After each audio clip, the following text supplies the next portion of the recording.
Corey Parker misses her waitress shift at the Ragtime Tavern, coworkers call police. She was never late, never took time off from work, was always there, very punctual. At Corey's apartment, officers make a horrifying discovery. I've seen some pretty horrible crime scenes. This is one of the worst. She was stabbed over 100 times. The brutality is unlike anything detectives have seen until they uncover a savage murder across the country and a suspect with a bizarre connection to another killer.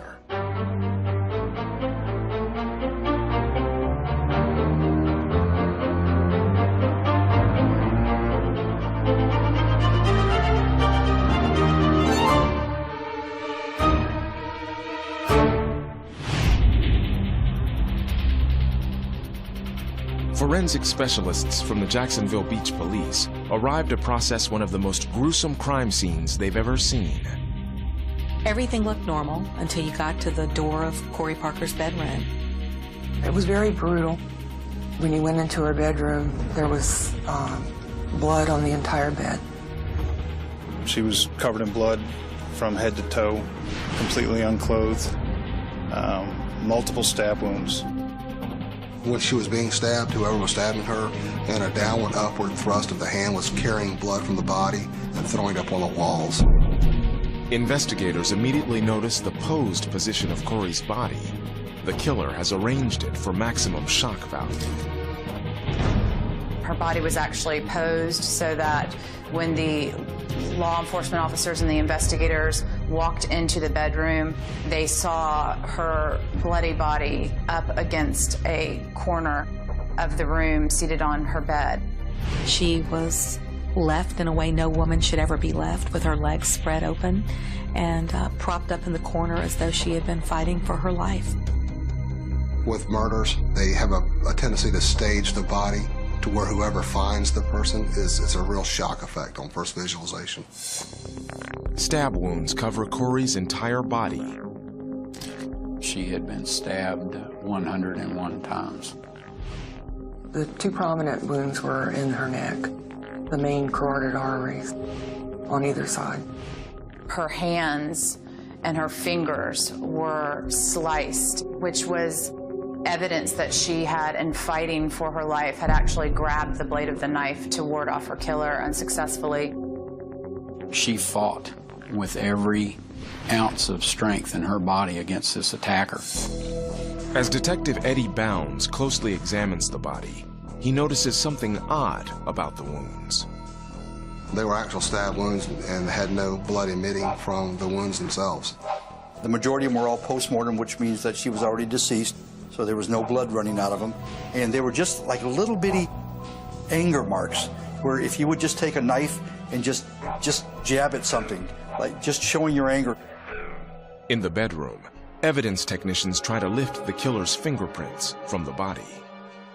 I had initially thought that there had to be a fingerprint on the body someplace, just with a number of like little swipe marks that we had on the body where it looked like somebody had touched the body in blood, which everything came up as negative.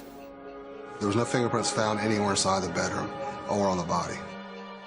A lot of times in this type of violent case, we're hoping that the victim was able to scratch the suspect, perhaps drawing blood or at least maybe some skin under their nails.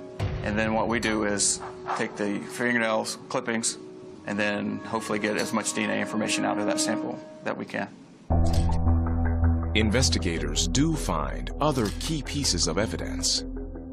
The killer, in addition to manipulating her body and posing her body, had actually also rolled down her panties, and they were in a wad next to her leg. Those were taken and packaged and sent off to the crime lab. A gold metal lighter is discovered beside Corey's bed. It's different from Corey's other lighters. A lighter had been collected from Corey Parker's car, a lighter had been collected from Corey's kitchen, and a lighter had been collected from her bedroom. And all three of them were Bic lighters. And those were clearly inconsistent with this gold-plated lighter that was in her bedroom. The evidence indicates the attack took place in Corey's bedroom, but bloodstains are also found on the wall outside the kitchen window. You could tell where somebody had used that part of the wall to lower themselves out the window and down to the ground and held onto the wall. The blood smears test negative for fingerprints. And you could tell they were fingerprints without actual ridges or grooves. I knew if the experience the suspect would have had gloves on. Another trace of blood is found by the kitchen sink. It could be the killer's. An attack involving a knife or any other sharp instrument, there's a really good chance in a violent type act like that the suspect himself will cut himself on the knife. As forensic specialists finish processing the crime scene, detectives begin interviewing Corey's friends. They believe Corey knew her killer. I think the story that's being told here is there's some type of a relationship between the suspect and the victim. You're looking for somebody with a lot of anger, because this crime, it just screamed anger. The sheer number of stab wounds, the fact that he continued to stab her after she was obviously dead. You're just looking for a very angry person. And I might add, a very evil person. Corey's friends say the 25-year-old victim was popular and well-liked. She was tall, she was a good-looking girl, full of life. She had a circle of friends that she cared about deeply, and they would hang out together, they would go to the bars together. She was known as kind of the person who was always kind of making everybody laugh.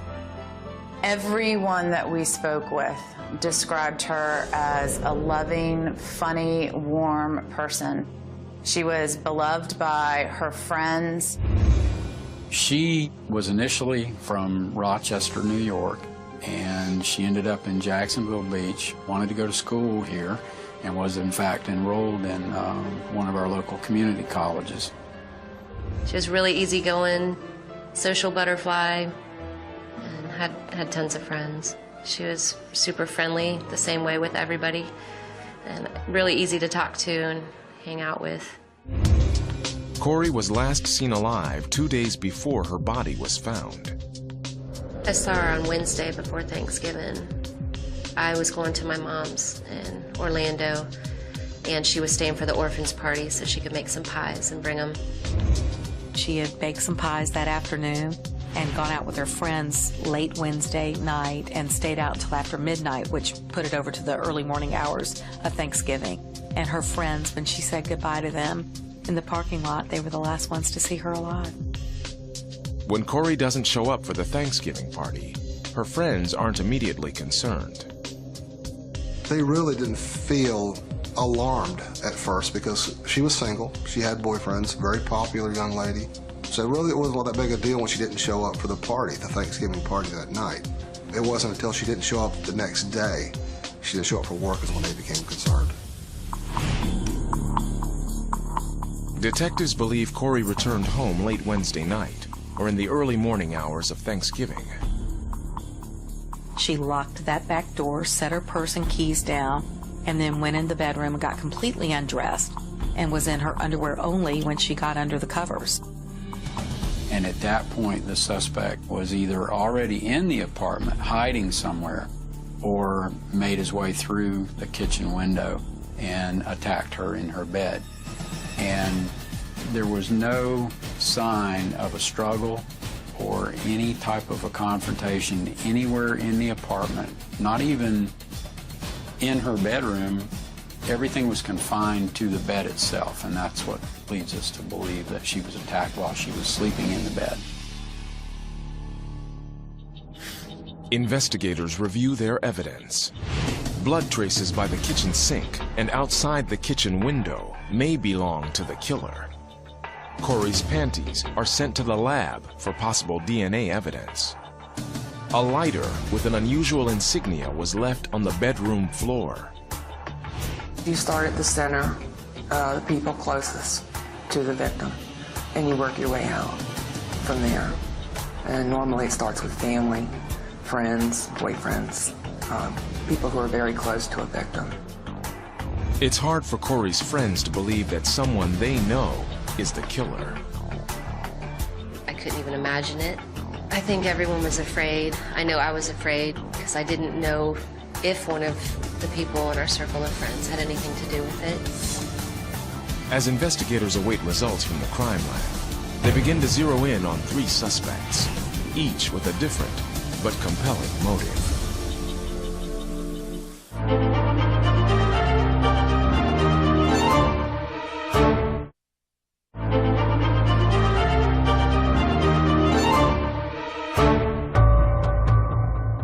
The savage killing of 25-year-old Corey Parker stuns the sleepy resort community of Jacksonville Beach. The community was outraged and scared. This is every woman's nightmare, especially every young woman. The fact that this was an unsolved homicide really kind of shocked the area. People were afraid.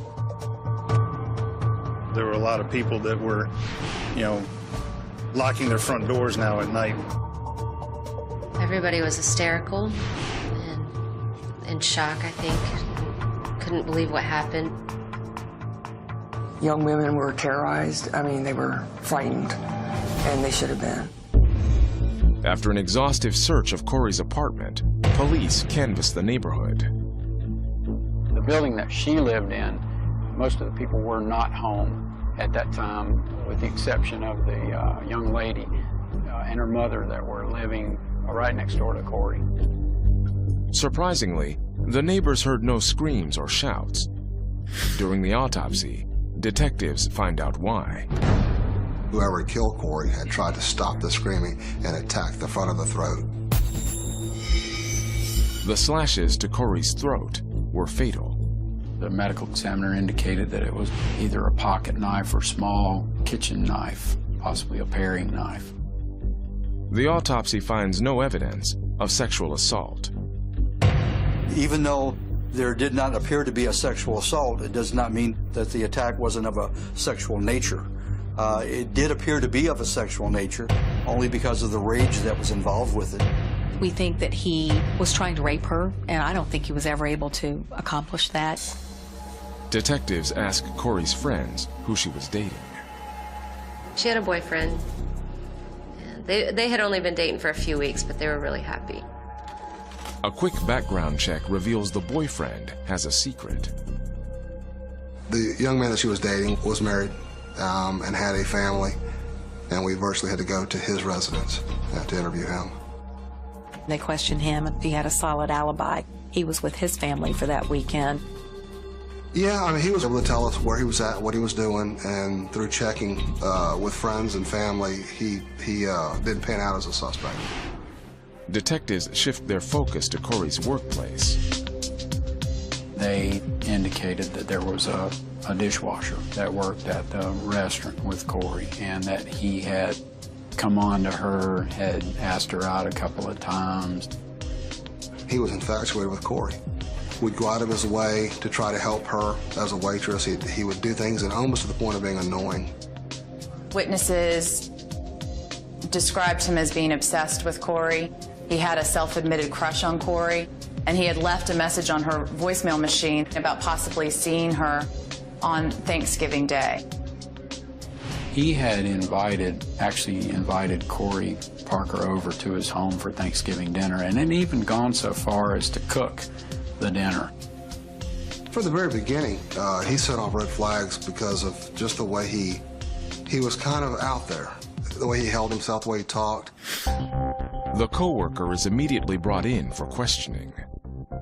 He gave some very disturbing statements to the police that had he had the opportunity himself to have killed Corey, he would have done it in a certain fashion that coincidentally happened to be consistent with the manner in which she was murdered. He almost described the crime scene perfectly, and that led the police to be very suspicious. We went to his apartment several times to gather evidence where he slept at, talked to his roommate, and we started following him around. Meanwhile, detectives try to establish a timeline of Corey's last night alive. They interview Corey's friend, Tiffany, who was out with her that evening. Tiffany put herself in the investigation because she came forward and said that she was with Corey at the Ritz bar. She was one of the last people to see Corey. Tiffany got in her car and went and picked up another friend. Corey got in her car to go home. When she left there, nobody saw her again. Later that night, Tiffany left her other friend's house and headed to Corey's apartment. She told the investigators that she was supposed to spend the night with Corey. She also told investigators that she had called Corey on her cell phone. When Corey didn't answer, Tiffany says she decided to head home instead. Well, we checked that, and there was no phone call on the records to indicate that Tiffany had called. She told us about these phone calls that never occurred. It made them wonder why she had given inconsistent statements and target her as a potential suspect. Detectives wonder, could Tiffany possibly be involved in Corey's murder? Her friends tell detectives she seems to know surprising details about the crime. We were told that she was telling people what had occurred and how the victim was found and how she was killed. The descriptions of the crime scene set off red flags for the detectives because they had not released a lot of the details about what that crime scene looked like. Investigators question Tiffany's friends, who say there may be something else. And we got information from talking to everyone that knew Tiffany, that Tiffany had a real sincere liking to Corey Parker. Some of them attributed that liking as to being overly infatuated with Corey to the point of it possibly being some type of a romantic relationship. Detectives move quickly to re-interview Tiffany, but find out that she's gone. We were going to reapproach her, but she moved to Louisiana, and we had to track her down to Louisiana to start our secondary investigation into her. After investigators return from questioning Tiffany in New Orleans, the crime lab issues its preliminary report. Every item that I tested from the actual scene of the bedroom did match her. It was a very bloody, gruesome scene. Every DNA sample that I tested from that area came back to match Corey Parker. We did find one portion of blood that did not belong to her, which was on the kitchen counter area. But more important are the bloody panties found on the bed. The laboratory was able to recover a forcibly removed head hair from the panties. The hair does not match Corey Parker's DNA. Corey most likely pulled it from her attacker.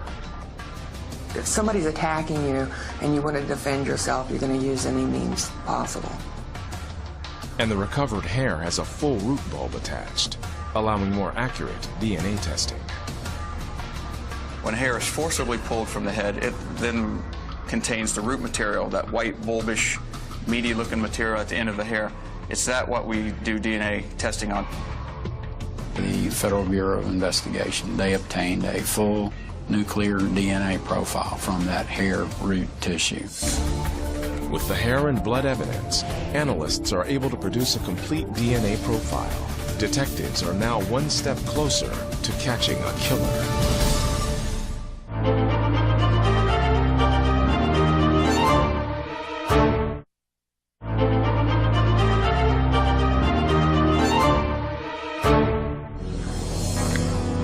Detectives in the Corey Parker murder investigation have narrowed their search to two suspects. One of them is Corey's close friend, Tiffany, who was with her the night she was killed. There was a search warrant obtained for Tiffany's DNA because she refused to cooperate with our investigation and would not help us. But before Tiffany's DNA can even be tested, she's eliminated as a suspect. The DNA recovered at the crime scene was left by a man. She was exonerated in that she's a woman, and we did know from the DNA that the person that killed Corey Parker was a male. I think she was just scared. She was intimidated by all the initial questioning. She was afraid that we were going to charge her with the crime. When detectives asked Tiffany how she knew so much about the crime scene, she says a friend had been there. Tiffany had gotten that information from somebody that worked for fire and rescue that had been called to the scene initially.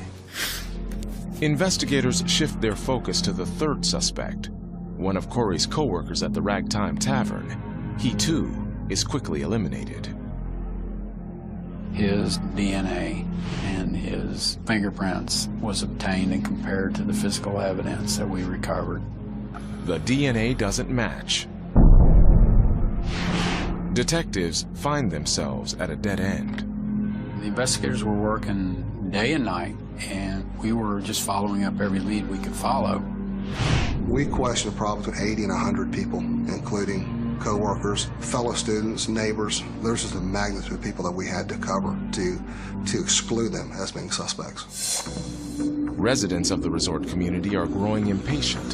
The brutality of the crime has everyone on edge. There was a lot of pressure for the Jacksonville Beach police to name a suspect and to get this case solved. I couldn't believe they didn't know who did it within a month. As it went on, yes, I started to think that they weren't going to be able to solve the case. Hoping for a lead, Corey's family and friends decide to post a reward. Everywhere you go, you saw a picture of her and then a short definition of how the crime occurred, a little bit about Corey, and then, of course, the reward. The posters spark renewed interest in the case. Within days, police receive an important tip. We received a phone call from a subject who had been at a party. There was 4 people that were there at this sort of get-together on the lake around Memorial Day weekend. And they were talking, and the name Robert Denny came up. They recalled how at the time that this murder occurred, that his personality transformed. He became very nervous, was crying a lot, was upset. And then one person added in, oh, well, you know, he lived right near that woman that got murdered. And then another person said, well, you know, he told me he used to watch a woman that lived downstairs from him. When detectives arrive at Denny's apartment, they discover he hasn't lived there for over a year. But they're shocked by how close Denny's apartment was to Corey's.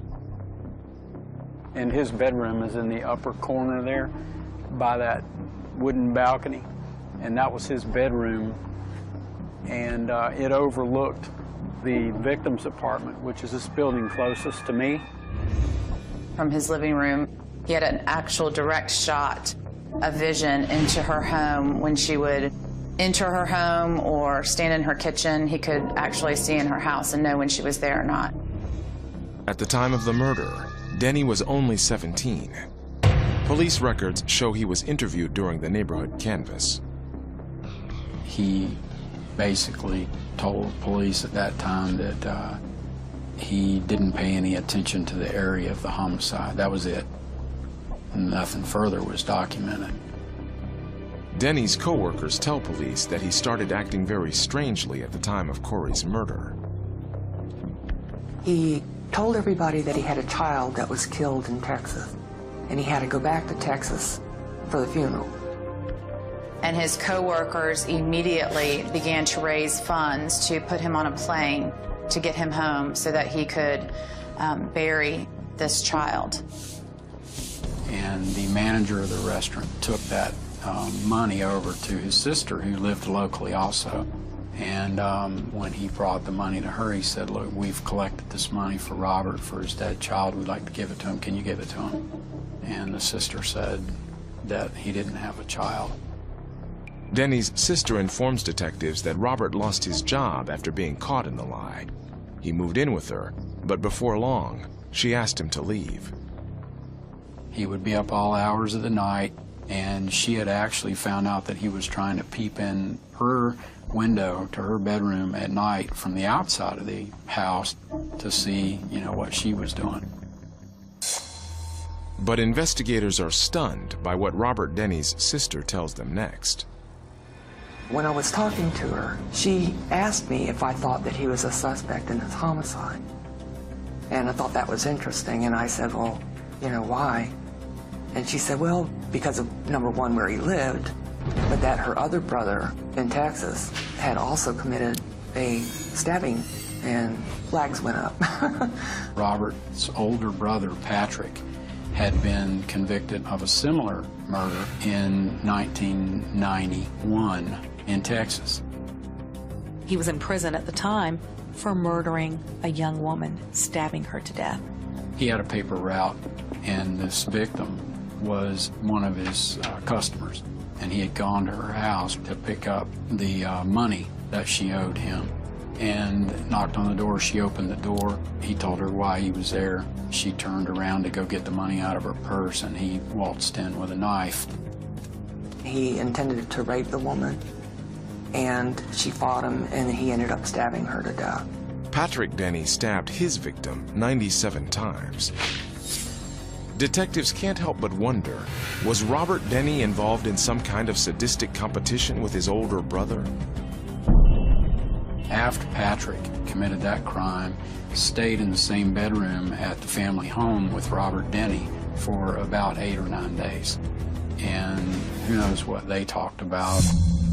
Hoping for answers, detectives contact prison officials in Texas.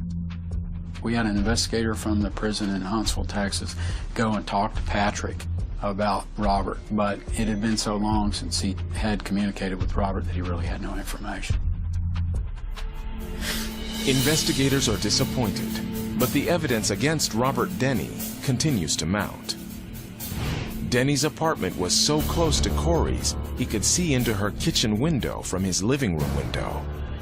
Corey's murder is eerily similar to a homicide committed by Robert's brother, Patrick, 8 years earlier. Denny's behavior turned erratic at the time of Corey's death. I'm thinking this is looking more and more like Robert Denny could be a possible suspect. The next step for detectives is to track down Robert Denny, and they have a lead. His sister says Robert is living with a 52-year-old woman he met on the internet. She gave me a copy of an email that he had sent her, and the IP address came back to Easton, Maryland. Detectives decide to pay Denny a visit. They now have the killer's DNA in a hair ripped from his head. Will Robert Denny's DNA match?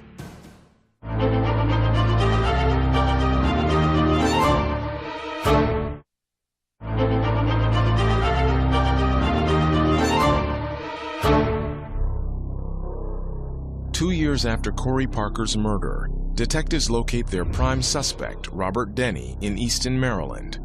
Police in Jacksonville Beach contact local authorities there. I made contact with one of the detectives, explained what we were doing. Maryland police say they already know about Denny. He'd been involved in a recent domestic disturbance. Robert Denny and this woman's husband, they were out on the front lawn fighting with each other, and the police were called. He wasn't arrested for that, but there was a police report about it. With just a circumstantial case, Jacksonville Beach detectives want to get a sample of Denny's DNA without letting him know he's a suspect. Local police in Maryland agree to help. They devised a story that he was a suspect in a small battery that had occurred up in Maryland. Knowing that obviously he was not guilty of doing anything wrong, they had hoped that he would voluntarily give his DNA. Well, when we asked him for the DNA sample, he declined. He said, I'd like to speak to my attorney first. So plan B was to try to surreptitiously take his DNA during the meeting. Denny is allowed a smoke break. An officer stands nearby, hoping to scoop up Denny's spent cigarette. When he smoked the cigarette and he was finished with it, he took the butt and put it behind his ear and didn't discard it. So that was out initially. That didn't work for us. Denny is offered a bottle of water, but he refuses. Detectives try one last trick. We had 3 envelopes there that contained a piece of paper on department letterhead that said, I, Robert E. Denny, have been asked for a DNA sample, and at this point, I declined to give one. And we were going to ask him to sign those forms, each, there was 3 of them, and then lick the envelope and seal those envelopes. Denny signs the statement. And he put the envelope back across the table to the police officer and said, you can lick the envelope. He looked at the investigators and he said, look, y'all have tried 3 times to get my lips on something. First the cigarette, then the bottled water, now of the envelopes. Seal them yourself. Is there anything else? If not, I'd like to leave. Investigators allow Denny to leave, but they're not giving up. You do what the police do best. You surreptitiously surveil somebody where they don't know that the police are watching you, and you hope that they leave something. Police keep a close eye on Denny, patiently waiting for him to abandon his DNA. We were looking for saliva. Anything that we could possibly get their lips on or get their saliva off of. For example, their toothbrush, a cup that they drink from, something that you would hope that the person that you're trying to get the profile from would have used that item. The surveillance team monitors Denny's workplace.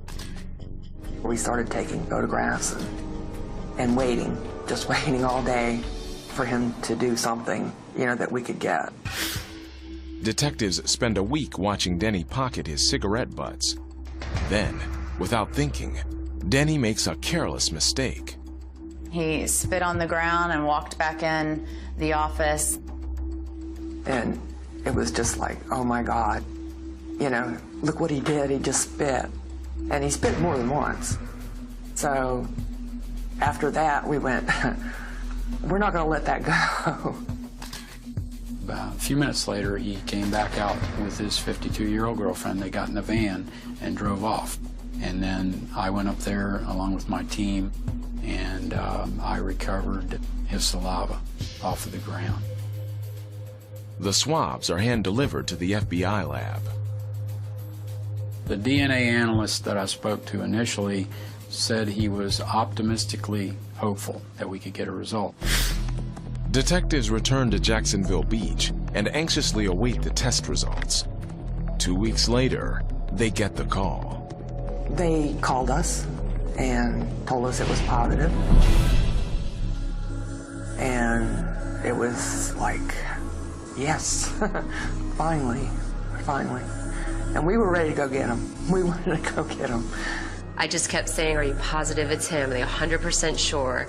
And Katie Kingston assured me this is definitely the person. That was the best feeling ever. It's like having a concrete block pulled off your shoulders. I was so happy. It's like, all right, finally. But prosecutors still aren't satisfied. They want an absolutely airtight case. You think to the rebuttal. If we say this is how we know the defendant did this crime, how's he going to respond to that? What's he going to say? Is he going to say, oh yeah, I had a sexual relationship, it was consensual, and me and her had a thing going, and I cut myself when I was peeling an orange, and that's how the blood ended up on the kitchen sink. So you have to have the ability to be able to explain why that DNA shouldn't be there. And you have to get him to either admit the crime or completely deny ever being in there.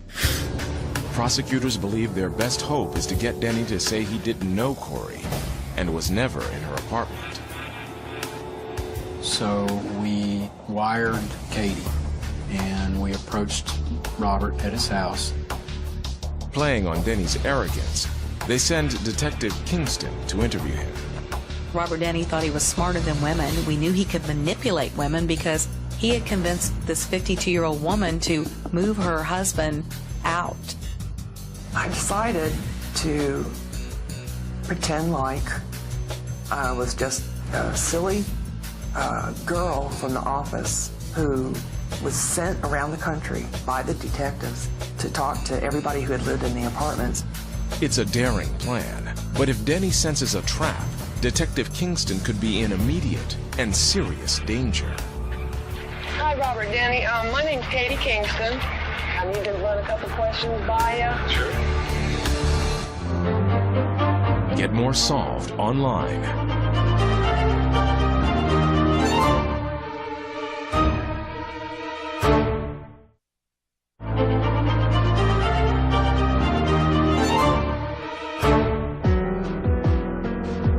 Robert Denny's DNA matched to the crime scene, investigators are anxious to wrap up their 2-year-long investigation. Detective Kathleen Kingston is sent to Denny's house to speak with him. In one folder, I put Corey Parker's picture in there. And then in another folder, I made a list of all the people who had lived in the apartments. If Kingston can catch Denny in a lie, prosecutors will have what they need. I drove to the house, and unannounced, I didn't call first or anything. I knocked on the door, and the woman came out. And I said, Hi, it's Robert Denny here. Can I see him a minute? well, they thought I was somebody else that they were expecting about some kind of work program he was doing. And so she said, just a minute, and he came to the door. Hi, Robert Denny. My name's Katie Kingston. Okay. How do you do? I'm a detective, and you're a witness in the neighborhood canvas from a couple of years ago for a homicide that happened in Jacksonville Beach. Oh, Jesus, that's what, 3 years? 2 years, I think. I think it's been 2 years. And I tried to play it down as much as possible because I didn't want him to slam the door and go in the house. I've been going down the list of all these people. All these people that lived in your building right here. You know any of those people? Because I've been going around. I talked to, well, that's you. Yeah, that's great. And he kind of laughed, you know. And he got more and more relaxed and, you know, was kind of talky and that sort of thing. And I thought, good, yeah. Detective Kingston shows Denny a photograph of Corey. Do you know Corey Parker or ever talked to her? Show picture. That's Corey Parker. No? Okay. No. Did you know that Corey Parker lived in the apartment? Let me show you that picture. No, I didn't know. You didn't know she lived? We knew the ones that were in our building. Okay, you never went to her apartment? And got my denial and said, thank you very much. Turned around and I left. I was thrilled. I was, all I kept thinking was, yes, it's time. It's right, this is time. And it says, Corey, this is for you. I'm sorry. I'm sorry. Word of Robert's denial is relayed to the state attorney's office. Once that was done, we added that information to the arrest warrant, and we had a judge here sign that warrant. We went back with the Easton Police Department, and we surrounded the house and immediately took him into custody with no problem. Denny is taken to the Easton Police Station, where Detective William Carlisle and a local officer are waiting for him. Robert, basically, I have enough physical evidence to charge you with murder of Corey Parker. I'd like to give you this opportunity to explain to me what happened. What do you mean what happened? No, hang on. Just wait. Denny tries to talk his way out of the accusation. Detective Carlisle takes a different approach. Robert, I just want to let you know that I'm aware of what happened with your brother and the situation with your brother. That's my brother. I understand that. That is my brother. I understand That's that. not me. Robert, I know. I know that he... I want to mention that he has nothing to do with me. I am not my brother. He has nothing to do with me. You go next question. Detectives tell Denny his DNA was found in Corey's apartment. He still claims he's innocent. Robert, I don't believe you. Okay, you don't have to believe me, but I'm just being honest with you. Do you know her at all? Who? Corey. What, the girl that got killed behind me? Is that what you do? I'm done, okay? They tried to interview him, but it didn't work. They didn't end up getting anything from him. But you could tell he was very distraught. It was like, you know, he's thinking, They got me. They finally got me. Denny is extradited to Florida and charged with first-degree murder. But with no confession, detectives are still working the case. The investigators in this case never gave up. Even after Robert Denny was arrested and in custody, they continued to look at the jail logs as to who was coming to visit Robert Denny. One of Denny's visitors is an ex-girlfriend. Brought in for questioning, she adds another piece to the puzzle. Robert Denny's ex-girlfriend told us that that gold lighter belonged to Robert Denny. She had seen it in his possession. The gold lighter belonged to none other than Robert Denny. After 6.5 years, Robert Denny goes on trial for the murder of Corey Parker. Although he was 17 when he committed the crime, Denny is charged as an adult. His defense team offers a novel defense for the damaging DNA evidence. They surmised that because the apartments were so close together that perhaps Mr. Denny had sneezed, and that would explain his DNA in her apartment. There was some discussion in regards to the hair evidence, particularly how that hair could have blown through an open window. Another theory was that the blood could have been dragged in by a cat. Their theories were quite frankly ridiculous. The trial lasts for 3 weeks. The jury deliberates for less than an hour. We were very surprised when we got the bell that a verdict was in. Robert Denny is found guilty of first-degree murder and receives a mandatory life sentence. Life. He'll die in prison. Robert Denny will die in prison. I think it's better to spend your entire life in jail and have no chance of parole than it is to just be put to sleep. Investigators reflect on just how close Denny came to getting away with murder. Robert Denny had no criminal history. We had nothing to work off as far as him being a suspect. We had no information that he'd ever made contact with Corey. Robert Denny came very close to getting away with this. If not for his coworkers sitting on that dock and talking about his bizarre behavior, I don't know that he ever would have made it on the investigators' radar screen. He might still be walking the streets. The individuals that were a part of that tip did receive $5,000 each for their information. For investigators, it's been an emotional, personal journey. I always related to Corey. We were the same age and living much the same lifestyle as single women at that time. And I got to know Corey's family and came to adore them. It took a group of people, not just one, and it took a lot of work, and it paid off. It was a privilege to handle this case and to be able to bring this family some measure of justice. I'll never forget Corey Parker. She'll be in our hearts for the rest of our lives.